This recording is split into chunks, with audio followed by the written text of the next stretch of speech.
Hello, ladies and gentlemen. I'm Jennifer H. Cunningham, president of the Newswomen's Club of New York.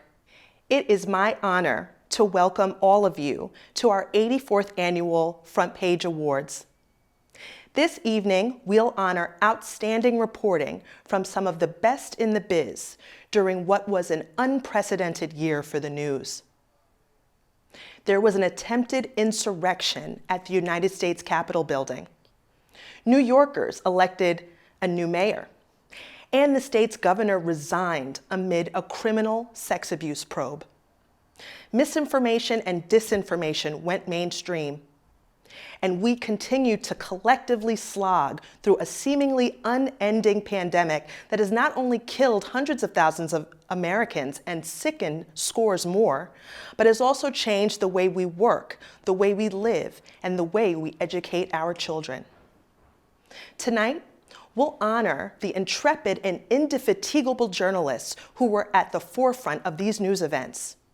Journalists whose shoe leather reporting held those in power to account, revealed great wrongdoing that in many instances hid in plain sight, and shone a light into the cracks in society that were unmasked by the pandemic.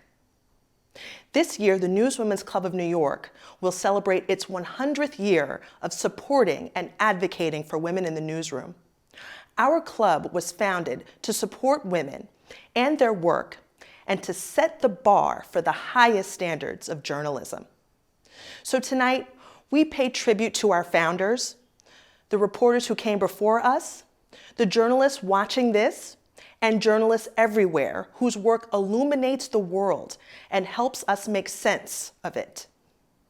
Putting on the Front Page Awards is a grand undertaking, and this year was no different. The club's awards committee is composed of all volunteer working newswomen, and we'd like to say a special thank you to the awards committee and to our committee chair, Natalie Sechmechi, for their leadership and service to our club. We'd also like to thank our sponsors and our presenters for their contributions to make these awards possible. Thank you. Now, I'd like to turn it over to Talisha Bryan of Crain's New York Business, who will present the winners for the audio category. Over to you, Talisha. Hi, I'm Talisha Bryan, and I'm the managing editor for Crain's New York Business. I'm pleased to present the awards for audio feature and audio investigative reporting. And the winners are, for audio feature, Shelley Banjo, reporter for Bloomberg, for the podcast Foundering the TikTok Story. And for audio investigative reporting, Jennifer Strong, Hilke Shellman, Emma Silikens, and Karen Howe of the MIT Technology Review for the podcast episode In Machines We Trust, Hired by an Algorithm. Congratulations to all the winners. Hi, I am Michelle Watts, principal of the Aziza Work Group, and I am here to present the award for short form documentary. The award goes to Sarah Jo Wilansky of The New Yorker for her piece, An NYC Subway Operator's Nightmare, Hitting a Person. The judges' comments include, the piece finds a fresh way of looking at a problem so common in New York that it rarely merits more than brief mention by news organizations. Strong, tightly woven narrative with the transit workers sharing their stories, specifically of recovery. Congratulations, Sarah. You deserve, my friend. Hi, I'm Carol Guzzi, a documentary photojournalist for 4 decades. It's my great honor to present the awards for photography for the Newswomen's Club of New York. A photograph can be a powerful witness and an eloquent voice. Pictures inform, educate, enlighten, captivate, and at times spur governments into action. They're historical documents and poignant reminders of our human frailties. They're our life's work and our legacy. You may not change the world, but sometimes you can shine that vital light on injustice and misinformation. And as storytellers, we can offer those who feel invisible in the darkest shadows of despair that intangible and invaluable essence, hope. Back in the day when I started, female photojournalist faces were few on newsroom staffs or freelance, and it's encouraging now to see this profession embrace so much more diversity necessary to cover our diverse world. And now, the awards in photography. For breaking news, Stephanie Keith. For supporters of U.S. President Donald Trump climbing on the outside of the U.S. Capitol building during a Stop the Steal protest in Washington, D.C., January 6, 2021, published in Reuters. For feature photography, Jody Rojak. For Dr. Anthony Fauci, Guardian of the Year, published in Time. Photo editing, Nak Young Han and Jolie Rubin, The New York Times, for Keeping Love Close. And photo essay, Desiree Rios, for It's Not Enough, Living Through a Pandemic on $100 a Week, published in The New York Times. I'm humbled and so inspired by the work of these amazing photojournalists. Continue to be the light. Thank you. Hello, I'm Janie Heller, and I'm the Corporate Coverage Chief at the Wall Street Journal. I am honored to present the awards for local reporting, breaking news, feature, and investigative reporting. For local reporting, for breaking news, the winner is Josefa Velasquez, The City. For Cuomo resigns after harassment findings obliterate support, leaving legacy of ambition and aggression. For local reporting feature, the winner is Karina Knoll of the New York Times for What Happened When Henry Yao Almost Went Bust. And for investigative reporting, the winner is Eileen Grench of The City for her reporting on juvenile justice in New York City. The judges said her series was well written, well reported, and addressed a dire need by children in juvenile detention to have an appropriate education. The situation may not be fixed, but the series definitely brought inequities to light, they said. This series was a standout winner. Congratulations to all of the winners. My name is Claire Duffy. I'm a writer for CNN Business and a member of the Front Page Awards Planning Committee. I am honored to present the awards today in specialized reporting for business, education, politics, and science and technology.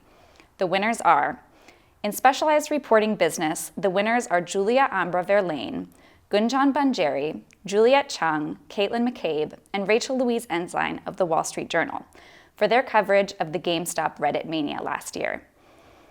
In specialized reporting education, the winner is Meredith Kolodner of the Hechinger Report for public colleges shock students by sending them to costly debt collecting. In specialized reporting politics, the winners are Ann Choi, Christine Chung, and Samantha Maldonado of The City for their coverage of female candidates in the 2021 New York City primaries. In specialized reporting science and technology, the winner is Jessica Siegel of Knowable Magazine for her piece, The Truth About Lying. You can't just spot a liar by looking, but psychologists are zeroing in on methods that might actually work. Congratulations to all the winners. Hello, I am Kerry Bannigan, Executive Director of the Fashion Impact Fund, and I will be presenting the Front Page Awards for specialized reporting in the criticism, arts, and environment reporting categories. The awards go to, for specialized reporting criticism, Maya Phillips, critic at large for the New York Times, for work including her piece, August Wilson, American Bard. For specialized reporting arts, Cheyenne Roundtree of the Daily Beast for her coverage of misconduct in the entertainment world. And for specialized reporting environment, Samini Semgupta of the New York Times for work including her piece, It's Some of America's Richest Farmland, but what is it without water? Congratulations to all.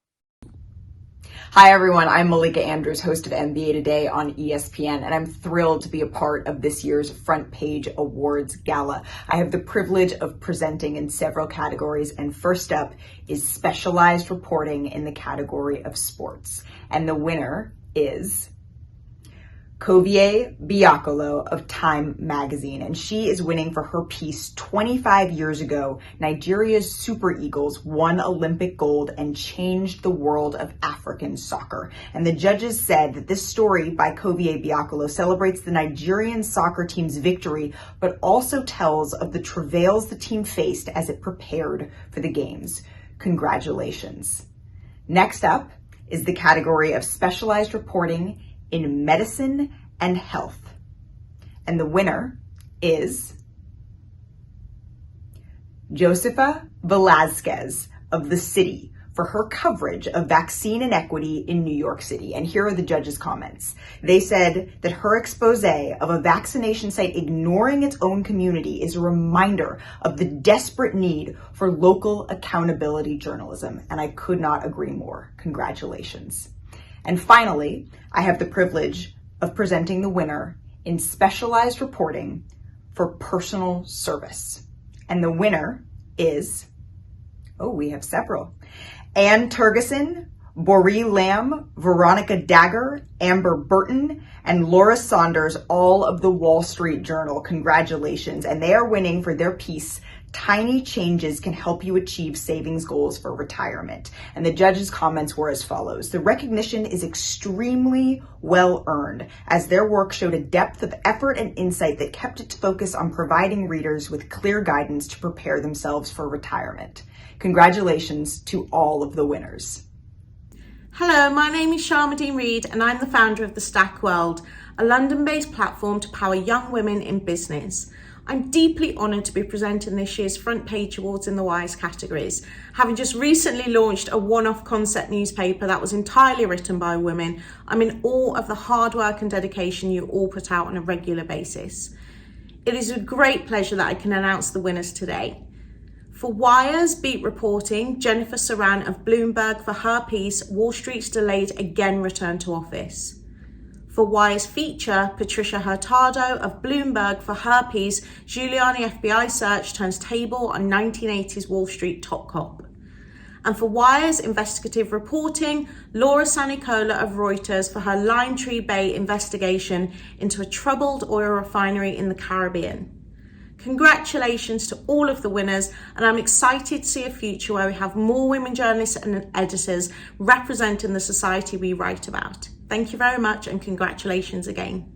My name is Natalie Sachmechi. I am a chair of the Front Page Awards and a vice president of the Newswomen's Club of New York.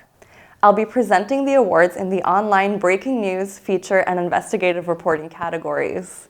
In online breaking news, the winner is Taylor Ardrey of Insider for her story, They've Killed Us for Less. Black activists slammed the disparity between responses to Black Lives Matter demonstrators and pro-Trump rioters who breached the US Capitol.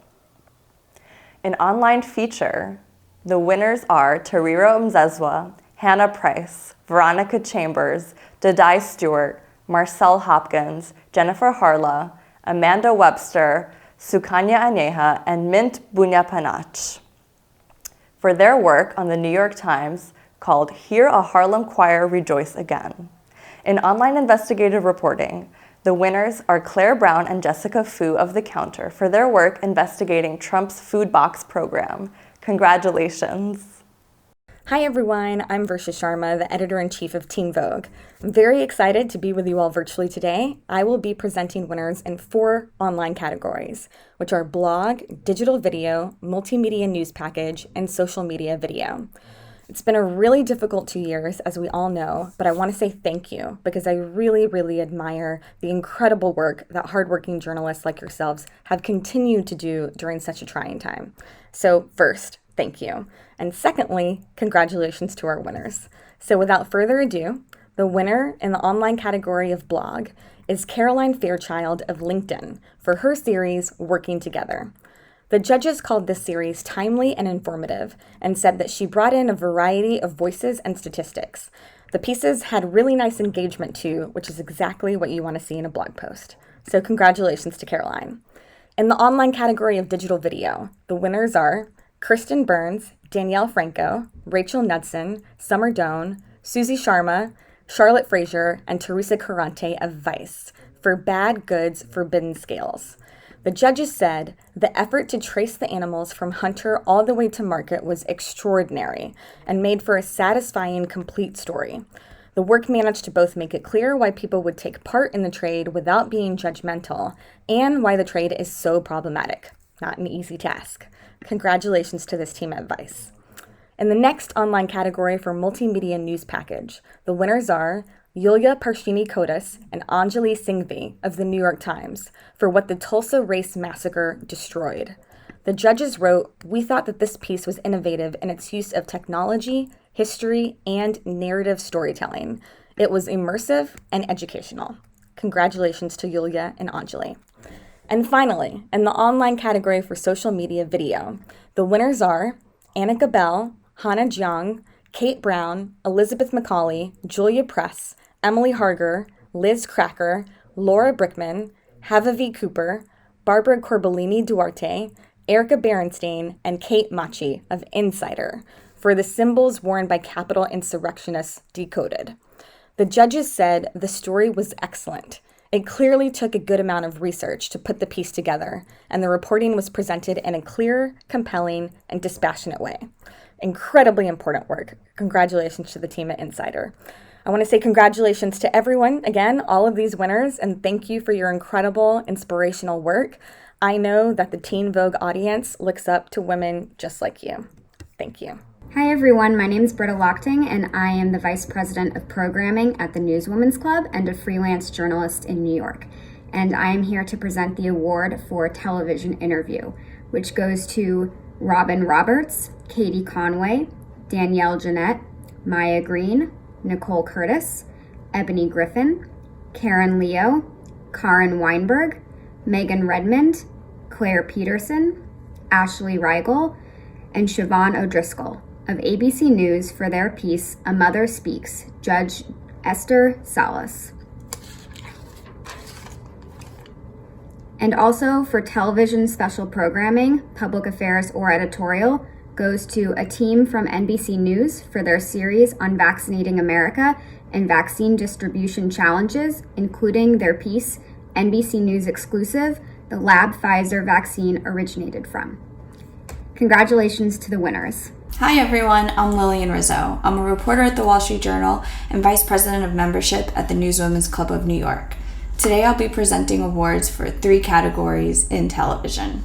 The first being Breaking News, in which Janice Johnston, Kat McKenzie, Jasmine Brown, Mila Patria, Muriel Pearson, Karen Weinberg, Iman Varoka, Jennifer Joseph, Sally Hawkins, Juju Chang, Ava Pilgrim, Gail Deutsch, Stephanie Fuerte, Amanda Carr, Deborah Lim, Sandy Lee, Stephanie Lorenzo, Marjorie McAfee, Christina Eng, Cho Park, Annie Pong, Tenzin Shakya, Jika Todd, Nez Walker, Meredith Frost, Molly Reiger, Paulina Tam, Rachel Wenslaff, Juhi Cho, Kate Hak-Young Lee, Gina Pampanella, Janine Fezco, Tammy Shahiri, Amelia Baldwin, Caitlin Goodhue, Lexi Lieb, Maitel Mizrahi, Acacia Nunez, Ariel Schwartz, Priya Shah, Lauren DeMundo, Natalie Cardenas, Catherine Lang, Joycelyn Rogallo, Esther Castillo, Olivia Osteen, and last but not least, Alyssa Gregory of ABC News 2020 for their piece, Murder in Atlanta. Congratulations to all of you, you did wonderful work. Next up, we have the feature category, in which Emily Green and Jika Gonzalez of Vice News Tonight won for their piece, Deported to Death. Congratulations to the both of you.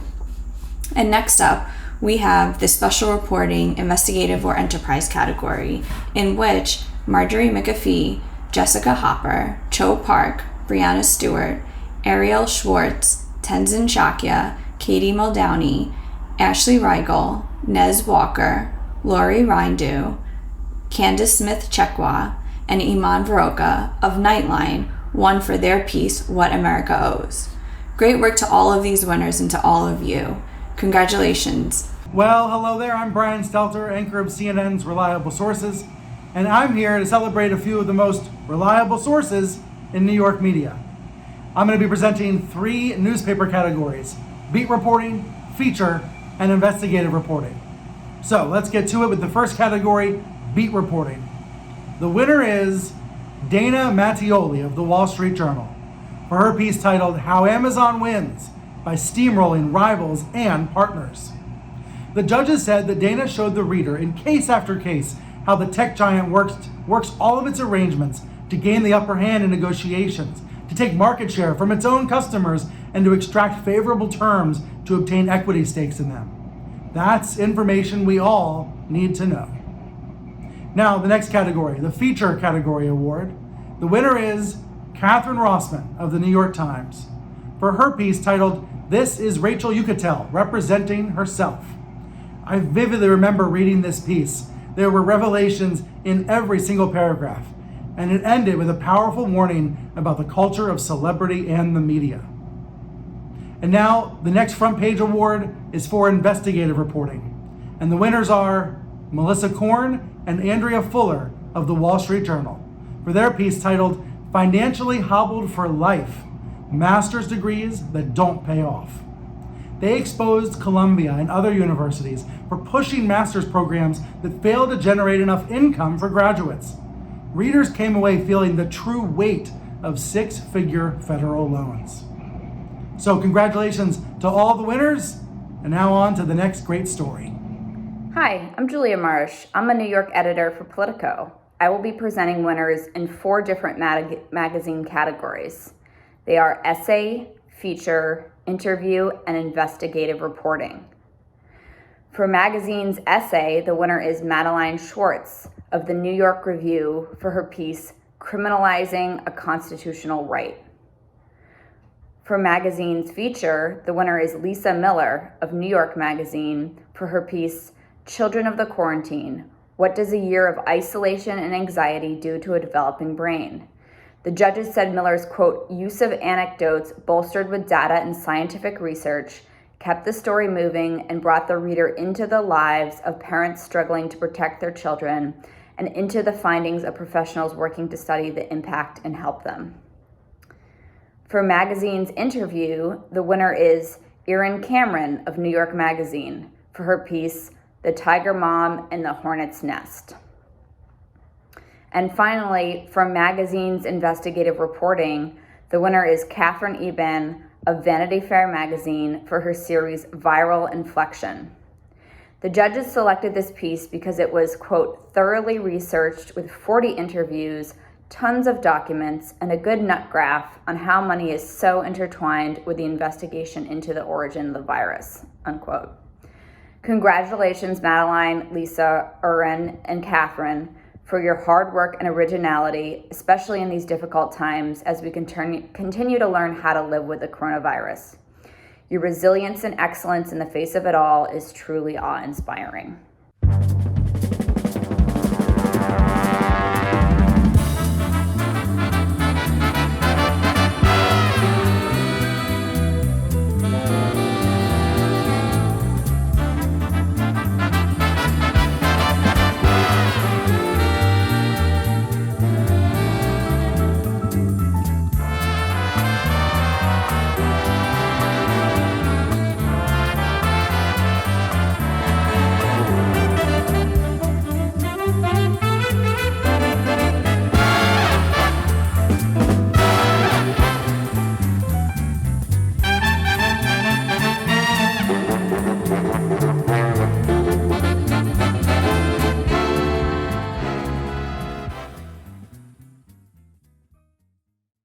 I'm Toni Reinhold of the Wall Street Journal and a past president of the Newswomen's Club of New York.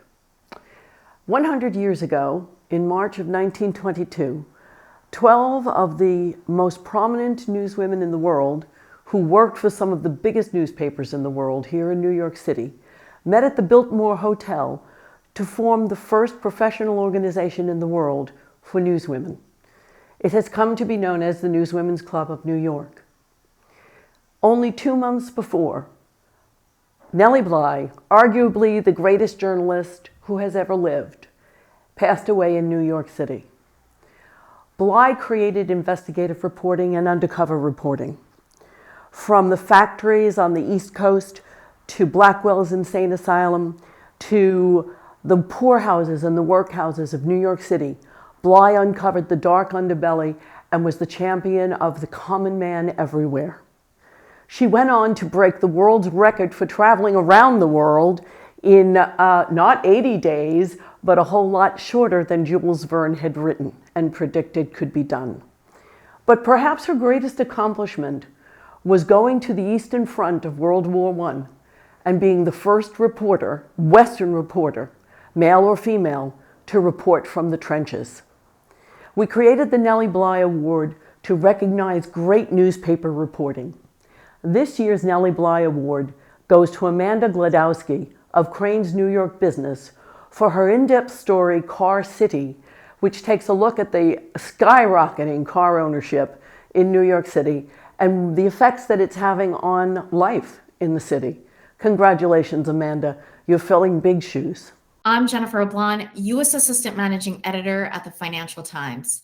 On behalf of the Front Page Awards, I'd like to congratulate Lauren Gurley of Vice with the Martha Komen Award for her work covering the experiences of Amazon warehouse workers and other labor movements. Just a few words about this award. It's named after one of the first female reporters for the New York Herald and a founding member and first president of the Newspaper Women's Club, which became the Newswomen's Club of New York. Some of Lauren's superb pieces included her coverage on how Amazon took an unusually combative tone on social media and pushing back against reports and tweets that its productivity demands are so intense that workers routinely urinate in bottles because they can't take restroom breaks. Lauren received an outpouring of emails, texts, calls from incredulous current and former Amazon delivery drivers, a law firm, and the owner of an Amazon delivery company taking offense to Amazon's claim. Lauren also covered a piece on how Amazon was forcing its warehouse workers into brutal megacycle shifts. Secret Amazon reports exposed the company's surveillance of labor and environmental groups. Dozens of leaked documents from Amazon's Global Security Operations Center reveal the company's reliance on Pinkerton operatives to spy on warehouse workers and the extensive monitoring of labor unions, environmental activists, and other social movements. Lauren has continued her work into the new year with a story on how newly unionized Starbucks workers are on strike for COVID protections. The Newswomen's Club of New York congratulates you on your wonderful body of work this past year, Lauren. Congratulations. I'm Michelle G., CEO of Ebony and Jet, and I'm honored to be with you to present the Ida B. Wells Award for Outstanding Coverage of Communities of Color. Ebony is committed to hiring and highlighting marginalized communities that are oftentimes deserving, yet left out of our nation's narrative. This year's winners have done some incredible work in that regard. So without further ado, it is my great pleasure to announce that the Ida B. Wells Award goes to Josefa Velasquez, the city, and Claudia Irizarry Apunte, the city. This piece of work is a compelling story centered around the pandemic's impact on New York gig workers, many of whom are people of color and immigrants, and their fight for expanded labor rights and better treatment. Congratulations to you both. Continue to do the good and necessary work. I'm Edith Lederer from the Associated Press. I'm currently the AP's chief correspondent at the United Nations. Before that, I was a war correspondent and a foreign correspondent for 25 years. It is my great privilege to tell you about Marie Colvin, a fearless, intrepid journalist who grew up on Long Island and traveled to hotspots around the world. She holds a unique place among war correspondents, male or female, for her focus on the often forgotten victims of war, the children, the families torn apart. It was her work for the Sunday Times of London that made Marie a legend. She dodged Serb sniper fire to cover the siege of Sarajevo during the Bosnian War in the early 1990s. She reported on ethnic cleansing from Kosovo. She was smuggled into Chechnya in southern Russia, sneaking past Russian checkpoints, and she hid with Chechen rebels in the hills. Her car was blasted with shrapnel, and the only escape was to cross a 12,000-foot high mountain. She fended off Russian paratroopers and bandits in the freezing cold winter. She said she survived thanks to a very warm jacket that a friend made her buy. Covering the civil war in Sri Lanka, Marie walked 30 miles through jungle with Tamil tiger gorillas. Journalists were banned, but Marie got to see the impact of the war on the minority Tamils. She paid a very high price for the story. On the way back to the government side, a Sri Lankan soldier launched a grenade at her, and the shrapnel blinded her in one eye. The black eye patch she wore on her left eye became her trademark. In February 2012, Marie got herself smuggled into Syria to the besieged city of Homs.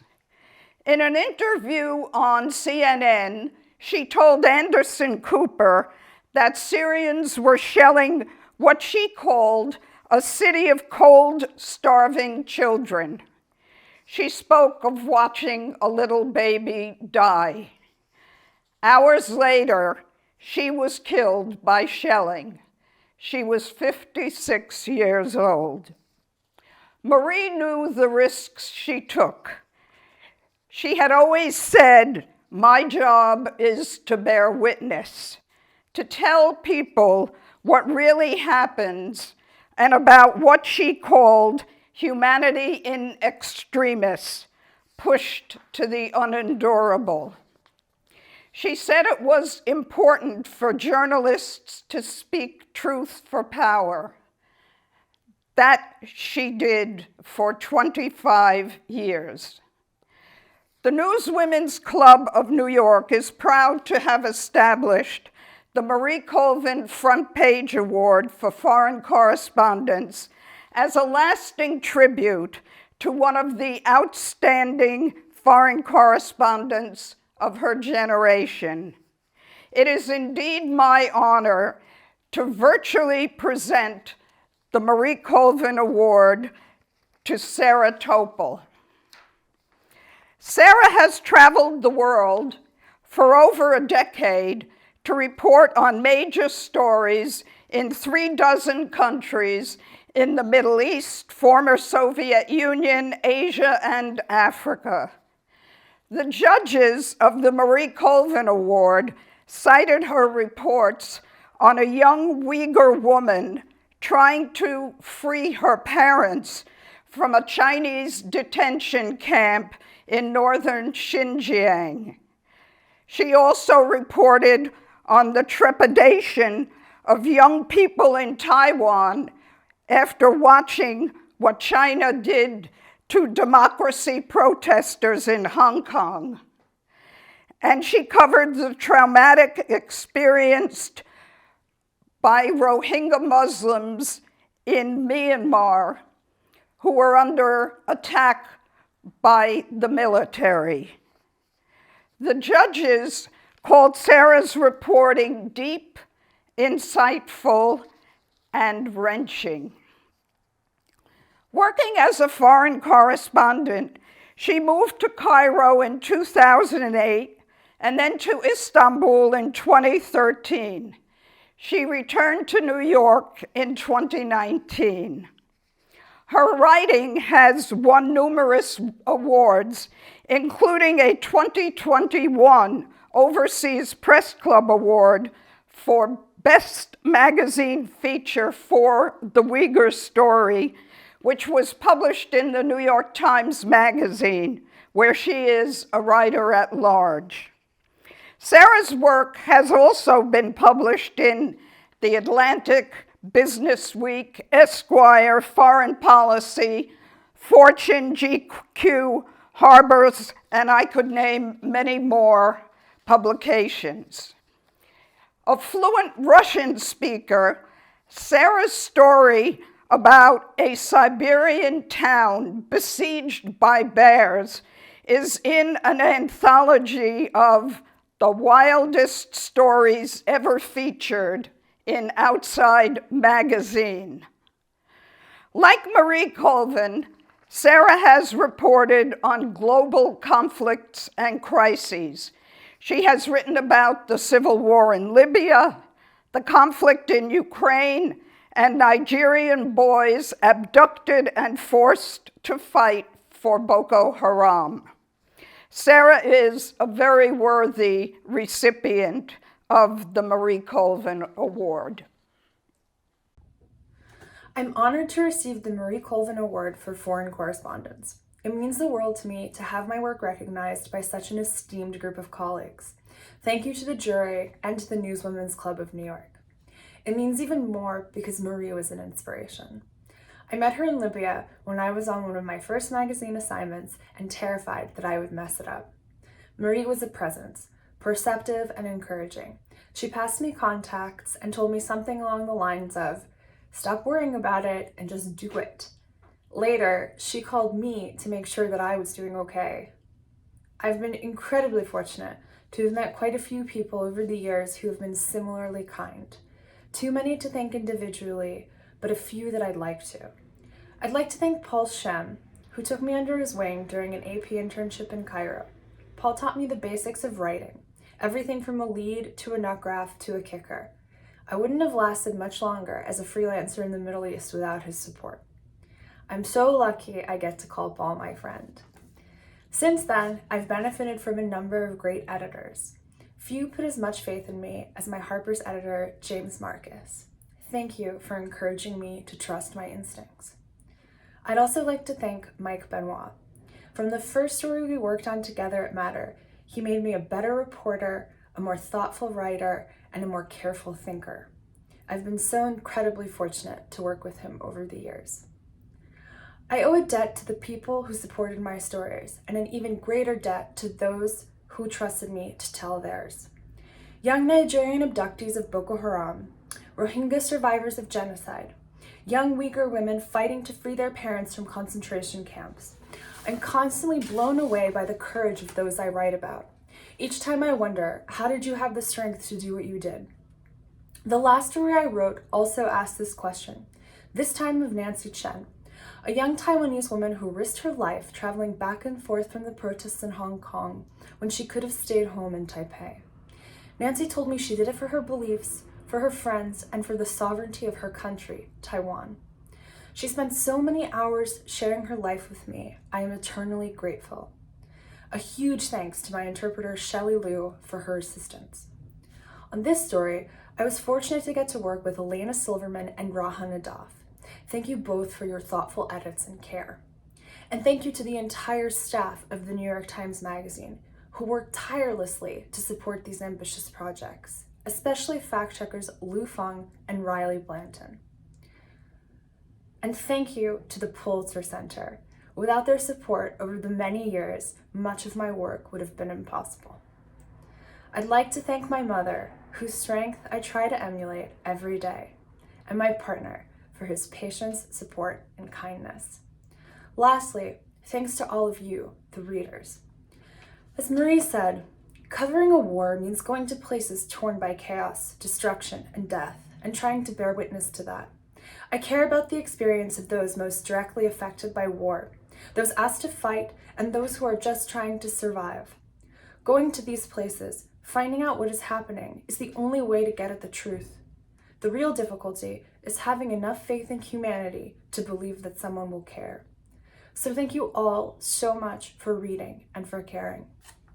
Hi everyone, I'm Karen Toole. I'm a long-standing supporter of the Newswomen's Club of New York, and I can't be happier to present Sharon Lerner with our Journalist of the Year award.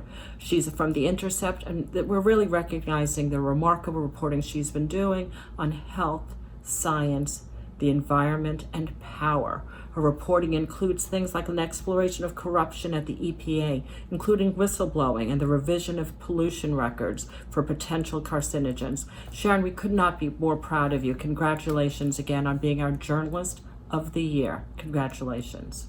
Thank you, Newswomen's Club of New York. I'm really, really grateful for this award, Journalist of the Year. It's awesome. Thank you. What a year it's been. What a terrible year it's been. I wanted to acknowledge that, but throughout I've had the great privilege of being able to write about things I care about, including environmental issues. And one of the big stories I've been covering has been about corruption within a division of the EPA that approves new chemicals. And I know that sounds like an incredibly boring story, but it turns out it's really important. These are the people who make decisions about what all of us are exposed to, what kind of chemicals and what amounts. And the only way that I came to know about it was through a group of scientists who approached me. And these whistleblowers brought me information, explained it to me, and were risking a lot when they did so. They really stuck their necks out. And for them and whistleblowers everywhere, I'm really grateful. As well, I am so thankful for the dozens of people within the EPA's Office of Pesticide Programs who spoke to me about their experiences there, current and former employees, and all the other people who really take the time and take the risk to talk with myself and other journalists because they care and because they think that what they know about is newsworthy and important. So I'm thankful to them and to the people in political communities who have been reporting on this year. In particular, I'm thinking about the people of Lake County, Illinois, and Port Neches, Texas. Those are two places of many around the country that have been inundated by a carcinogen called ethylene oxide. And I'm grateful to everyone there who has talked to me about the difficulties that's caused in their lives. So thank you to them. Thank you to The Intercept, which has never said that any of this is too wonky or boring or depressing to cover. And they've only encouraged me, as my editor, Roger Hodge, who's a great collaborator. So thanks to you all. Thanks, Newswomen's Club. I am truly appreciative. Hi, everyone. When I was given the honor of doing the honors for Gail tonight, my mind immediately flashed on the first few pages of her book, When Everything Changed. The book is about how and why things shifted for women, for American women, starting in 1960. And to set the stage, Gail reminds us of a series of startling facts about just how unfair and just how closed life was for women back then. As of that year, women who worked as doctors, politicians, and architects were treated as strange mutations. Many states had laws that prohibited women from getting credit cards without male co-signers. Some states still barred women from service on juries. Workplaces that did hire women had dual salaries, one number for women, another set of numbers for men. And the classified ad section of the newspaper had two kinds of job listings, for men and for women. And then remarkably, and pretty quickly, things for American women began to change, as Gail chronicled. It was the liberation that countless generations of American women had been waiting for, Gail wrote. But there's something that Gail never said in that book, something about herself, which I believe is a big part of the reason she is being given this award tonight, which is that Gail herself is a part of the reason everything changed. She was a teenager in 1960, and just a decade later, when she finished her education, she began starting to help change everything for women in journalism. Consider just a few of the things Gail did to push us all along. In 1972, fresh out of graduate school, she founded an entire news organization, the Connecticut News Bureau. Ever since 1985, she has been a columnist for the ages, not just making us think, but also making us laugh. Gail, when I think about your columns over the years, plenty of things come to mind. Your ability to learn from history while laughing at it, the way you wrote about Hillary Clinton, the way you wrote about Hillary Clinton after she lost the presidential election in 2016. But most of all, I think of your voice, so deeply engaged with the news and yet never fully consumed by it. I think of how funny you are, which is so hard and so rare. I think of your quality of being really deep in the moment, but always going beyond it in some way. That voice that you bring was and has been and is so precious, not only because it has been a very special female voice, and often at times when there were very few other women on that page, but that's part of the reason. So in 2001, Gail became the first woman to edit the New York Times editorial page. While she was doing that monumental job, she used to have to walk through a conference room that held a portrait of Charles Miller, who was a leading opponent of the suffrage movement. Gail has confessed publicly that she used to enjoy walking up to his portrait once in a while and saying, "Got your job." Gail, you are getting this award at such a strange time in journalism. Your fabulous Valentine's Day party can't be held this year. And none of us went into journalism to work like this. We didn't go into journalism to report from bedrooms. We did not go into journalism to do interviews solely on screens.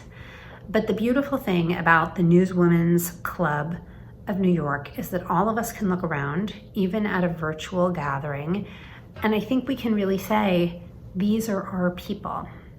These female journalists, these New Yorkers all around us. And so Gail, tonight and forever, you are our person.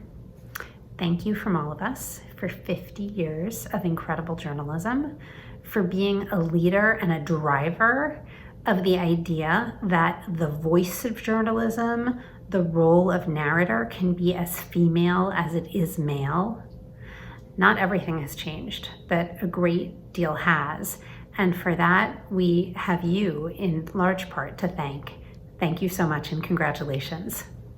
I'd like to thank the New York Newswomen for this great honor. I am really, really thrilled and to be part of the group and to have this opportunity to remember all the things I've seen about women in journalism in New York over the years and how everything has changed and evolved. And I got to tell you, this is before New York, but just one tiny story. When I was in college, I was taking journalism. I was a journalism major.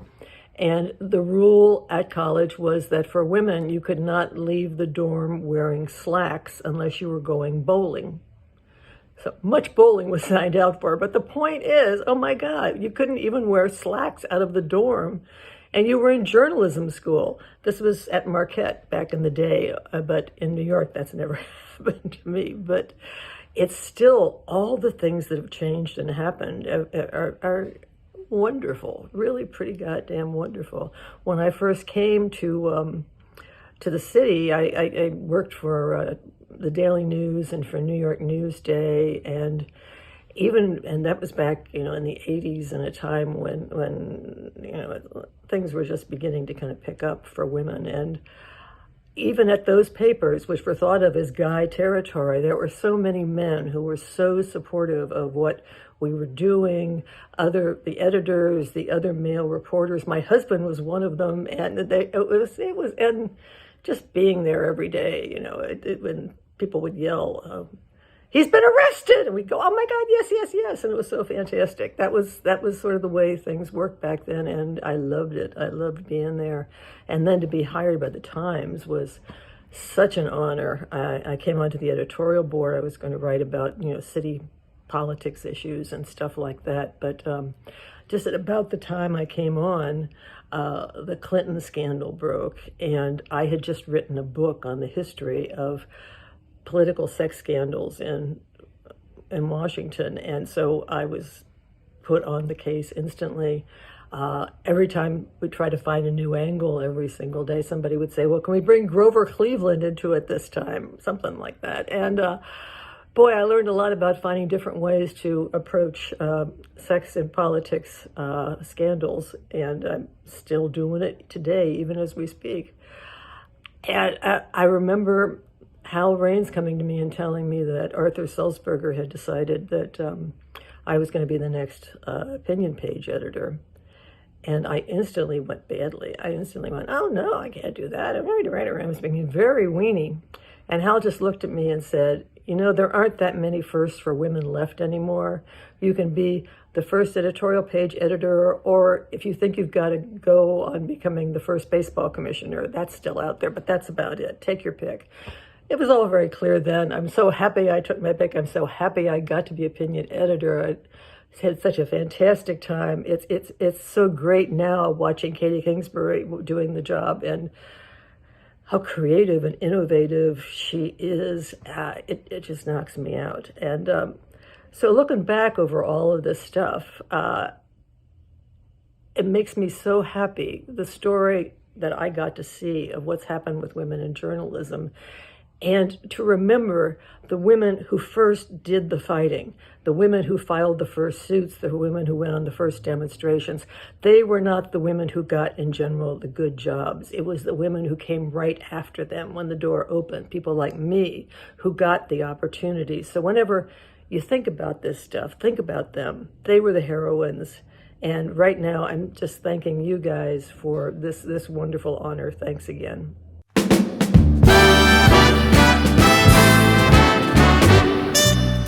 What a show, ladies and gentlemen. Congratulations again to all the winners. Thank you to our sponsors. Thank you to our presenters. And we'll see you all, hopefully, in person in 2022.